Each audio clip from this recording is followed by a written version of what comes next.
Correct. और फिर उसके बाद योगा प्राणायाम एक्सरसाइज जो भी करना है बिल्कुल करें। सर। जी सर, जैसे बातों बातों में आपने बताया कि एक डाइजेशन पावर जो है अपनी वो सबसे ग्रेट है और मजबूत है। उसको मजबूत बनाने के लिए हमने कौन कौन से वो आहार में अपने प्लेट में कौन से आहार ले और उससे कैसे फ़ायदे होते हैं फिर? बराबर। आयुर्वेद ने आहार को अनन्य साधारण महत्व दिया है।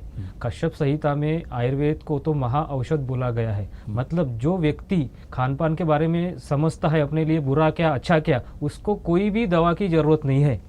और जो व्यक्ति अपने लिए बुरा क्या अच्छा क्या ये कुछ सोचता नहीं समझता नहीं, तो उसको दवाई ही नहीं देना है, ऐसा आयुर्वेद में लिखा है। मतलब किसको देना है दवाई और किसको नहीं देना है, ये आयुर्वेद ने भी इसका भी इंक्लूसिव और एक्सक्लूसिव क्राइटेरिया आयुर्वेद में भी बताया गया है।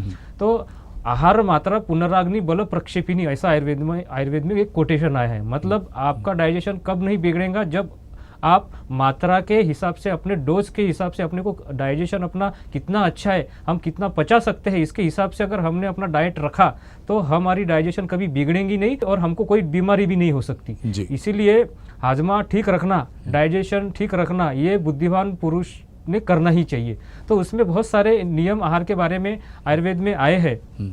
तो हम इसमें देखना बहुत जरूरी मैं समझता हूँ कि जब भूख लगती है तभी हमने खाना खाना चाहिए। अच्छा। जब पहले का जो खाना है वो हजम होने को कम से कम 5 से 6 घंटे का टाइम लगता है। अगर भूख ही नहीं लगी है, पहले का खाना अगर हजम ही नहीं हुआ है और उसके ऊपर हम खा रहे हैं तो भी वो नुकसान देने वाला है, ऐसे आयुर्वेद में बताया गया है। और जो हमारा जो आहार है षड रसात्मक होना चाहिए।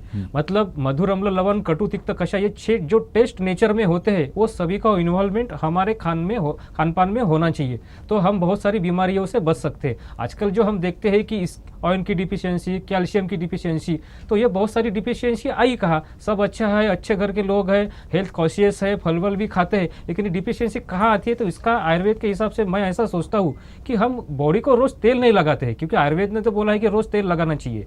और जो हमारा जो सीक्वेंस है, हमारी दिनचर्या, हमारी लाइफस्टाइल ही बराबर नहीं है, तो इसलिए बहुत सारे आजकल के जो डिसीज है उसको एक नाम दिया जाता है कि ये लाइफस्टाइल रिलेटेड डिसऑर्डर, लेकिन अगर उसमें अगर हम डीप जाएंगे तो हमें ये समझ में आता है कि लाइफस्टाइल ही बराबर नहीं है, इसलिए उनको बीमारी है और वो सिर्फ गोलियां खाते रहते हैं। कॉज का कौन से व्यक्ति में कौन सा कॉज है, इसके हिसाब से अगर उसको आहार से ही ठीक किया जाए और कर सकते हैं तो उसको भी दवाई देने की आवश्यकता नहीं पड़ती। इसलिए बेसिक जो चीज़ है आयुर्वेद की दिनचर्या, आहार, ऋतुचर्या, ये हमें पहले ठीक करना है।